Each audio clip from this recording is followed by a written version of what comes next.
नमस्कार, आप देख रहे हैं कैपिटल टीवी का खास शो महाराष्ट्र फाइल्स। आपके साथ मैं हूं परवीन शेख। आपको बताएंगे क्यों अहम है उद्धव ठाकरे का दिल्ली दौरा, कैसे एकनाथ शिंदे को लग रहे हैं झटके पे झटके, सुप्रीम कोर्ट ने राहुल गांधी को क्यों डांटा, राज ठाकरे के कार्यकर्ताओं ने मुंबई में क्यों मचाया हंगामा, और मुंबई में मीठी नदी घोटाले में किस पर कसा ईडी का शिकंजा। इसके अलावा जानेंगे कौन किसको दे रहा है चुनौती, कौन किसकी बढ़ा रहा है टेंशन। साथ ही आपको इन सभी खबरों से कराएंगे रूबरू। लेकिन तमाम बड़ी खबरों में आगे बढ़ने से पहले एक नजर डालते हैं महाराष्ट्र की टॉप हेडलाइंस पर। उद्धव ठाकरे के 3 दिन के दिल्ली दौरे से सियासी हलचल तेज, कई नेताओं से करेंगे मीटिंग, राहुल गांधी समेत इंडी गठबंधन के नेताओं की बड़ी टेंशन।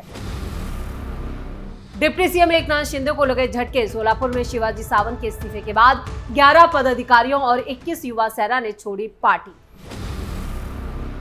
कांग्रेस नेता राहुल गांधी को सुप्रीम कोर्ट ने जमकर डांटा, सेना के अपमान से जुड़ा है मामला।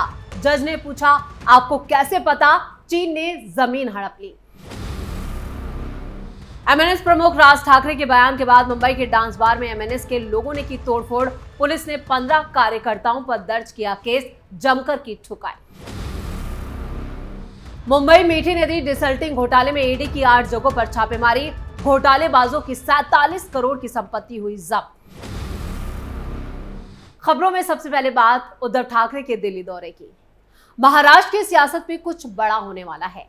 बीएमसी चुनावों से पहले सीएम फडणवीस के साथ उद्धव की मीटिंग की खूब चर्चा हुई। उसके बाद विधानसभा के मॉनसून सत्र में सीएम फडणवीस ने उद्धव ठाकरे को एनडीए में आने का खुला प्रस्ताव पेश कर दिया, जिसके बाद आदित्य ठाकरे ने भी सीएम फडणवीस से मुलाकात की। इन मुलाकातों के बाद एकनाथ शिंदे दिल्ली पहुंच गए और स्थिति साफ करने की बात करने लगे। लेकिन अमित शाह से बात करने के लिए उन्होंने वक्त भी मांगा, लेकिन दिल्ली में अमित शाह ने शिंदे से मुलाकात नहीं की, बल्कि उनको खाली हाथ लौटा दिया।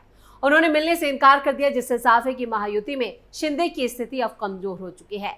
वो जिस तरह से सीएम फडणवीस पर दबाव बना रहे थे, उनके मंत्री लगातार गड़बड़ियां कर रहे थे, विवादास्पद बयान दे रहे थे, उससे एकनाथ शिंदे की छवि धूमिल हो रही थी और सरकार पर सवाल उठ रहे थे। अब उद्धव ठाकरे 3 दिन के लिए दिल्ली दौरे पर हैं, जिससे महाराष्ट्र में सियासी हलचल तेज है कि अचानक उद्धव दिल्ली क्यों आ रहे हैं, वो क्यों यहाँ पर, क्या किसी खास मकसद और बड़ी डील को लेकर दिल्ली आ रहे हैं। वैसे उद्धव ठाकरे के दिल्ली दौरे को लेकर इंडी गठबंधन की टेंशन भी बढ़ गई है। खबरों की माने तो उद्धव ठाकरे अब पाला बदलने की भी जुगत लगा रहे हैं। ये कयास है। आगामी स्थानीय स्वराज संस्था चुनावों को लेकर उद्धव ठाकरे का 3 दिन का दिल्ली दौरा बेहद अहम माना जा रहा है। वो इंडी गठबंधन की बैठक में शामिल होंगे, राहुल गांधी सहित दूसरे नेताओं से मुलाकात करेंगे या नहीं, इसको लेकर भी तस्वीर साफ नहीं है, सिर्फ कयास लगाए जा रहे हैं। दरअसल स्थानीय स्वराज संस्था और महापालिका चुनाव नजदीक हैं। वो दिल्ली में इंडी गठबंधन की एक महत्वपूर्ण बैठक भी होने की खबर सामने आ रही है। वहीं उद्धव ठाकरे जो हैं वो 6 से 8 अगस्त तक दिल्ली में रहेंगे, लेकिन इंडी गठबंधन की बैठक 7 अगस्त को है। उद्धव ठाकरे का यह दौरा सिर्फ राजनीतिक बैठकों तक सीमित नहीं रहेगा, बल्कि वो दिल्ली में कुछ दूसरे महत्वपूर्ण व्यक्तियों से भी मुलाकात कर सकते हैं। बस यहीं से जो पेच है वो फंस गया है और इंडी गठबंधन टेंशन में आ गया। महाराष्ट्र की हालिया राजनीतिक हलचलों के बाद उनका ये दौरा खास तौर से आकर्षित भी कर रहा है। उद्धव ठाकरे के इस दौरे से क्या नतीजा निकलेगा और गठबंधन की आगे की दिशा क्या रहने वाली है, इस पर पूरे देश की नजरें टिकी हुई हैं। लेकिन उद्धव ठाकरे का दिल्ली दौरा, जैसे ही ये खबर सामने आई, उसको लेकर महाराष्ट्र से लेकर दिल्ली तक सियासी हलचल तेज हो चुकी है कि ऐसे में अब उद्धव ठाकरे कौन सा खेल करने वाले हैं। खबरों में अब बात एकनाथ शिंदे की। डिप्टी सीएम एकनाथ शिंदे को 4 दिनों में 3 बड़े झटके लगे हैं। शिवसेना संपर्क प्रमुख शिवाजी सावंत ने 4 दिन पहले पार्टी से इस्तीफा दिया। इसके बाद सोलापुर में शिवसेना शिंदे गुट के 11 पदाधिकारियों ने अपने पदों से इस्तीफा दे दिया।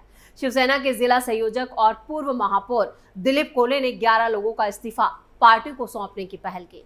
इस बीच सोलापुर में शिंदे गुट को एक और बड़ा झटका लगा। सोलापुर में शिंदे गुट की युवा सेना के 21 पदाधिकारियों ने अपने पदों से इस्तीफा दे दिया।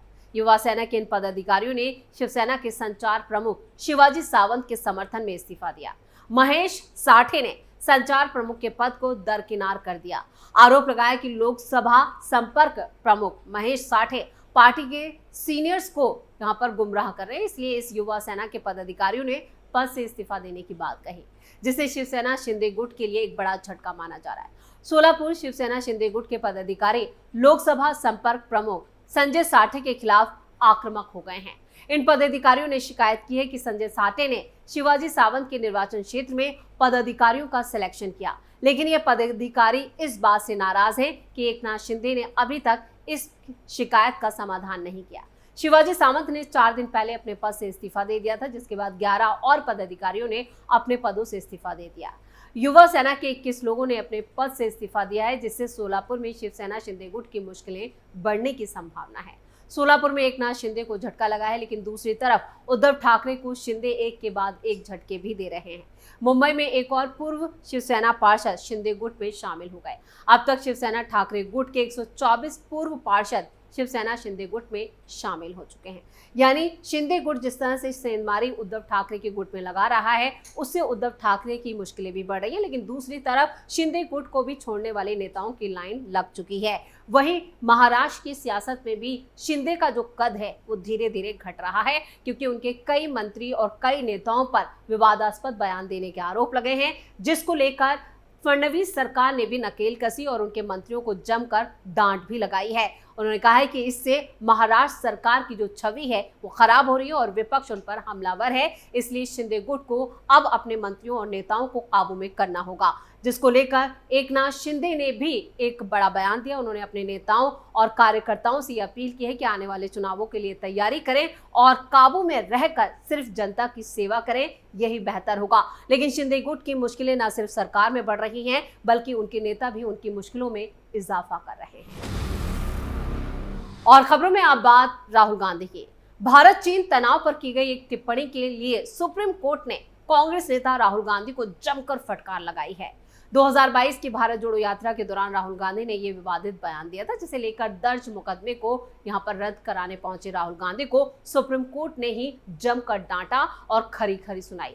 हालांकि सुप्रीम कोर्ट ने लखनऊ में चल रहे मुकदमे पर रोक लगा दी है। जस्टिस दीपांकर दत्ता और जस्टिस ऑगस्टिन जॉर्ज मसी की बेंच ने कहा, आपको कैसे पता चल गया कि चीन ने भारत की 2000 वर्ग किलोमीटर जमीन कब्जा ली है? क्या आप वहां थे?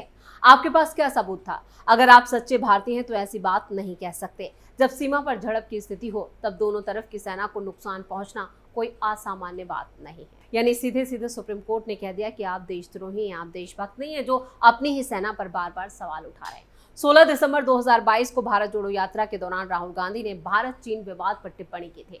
राहुल ने एक भाषण में कहा था कि चीनी सैनिक भारतीय सैनिकों को पीट रहे हैं, और इस बयान को आधार बनाकर बॉर्डर रोड ऑर्गेनाइजेशन के पूर्व निदेशक उदय शंकर श्रीवास्तव ने लखनऊ में राहुल गांधी के खिलाफ आपराधिक मानहानि का केस दर्ज करवाया। लगभग 5 मिनट चली सुनवाई के दौरान कोर्ट ने इस बात पर भी सवाल उठाए कि विपक्ष के नेता के तौर पर राहुल गांधी ने ये विषय संसद में उनके लिए रखना उचित क्यों नहीं समझा, उन्होंने इसे सोशल मीडिया पर क्यों रखा। सुनवाई के आखिर में कोर्ट ने शिकायतकर्ता और उत्तर प्रदेश सरकार को नोटिस जारी करके जवाब मांगा है। फिलहाल इस मामले में निचली अदालत की कार्रवाई रोक दी गई है और सितंबर में सुप्रीम कोर्ट इस मामले को दोबारा सुनेगा। इस पूरे मामले को लेकर सीएम देवेंद्र फडणवीस का भी बड़ा बयान सामने आया है। सीएम देवेंद्र फडणवीस ने कहा है कि सुप्रीम कोर्ट ने जिस तरह राहुल गांधी को डांटा है उसका स्वागत किया जाना चाहिए। खबरों में आगे का रुख करते हैं।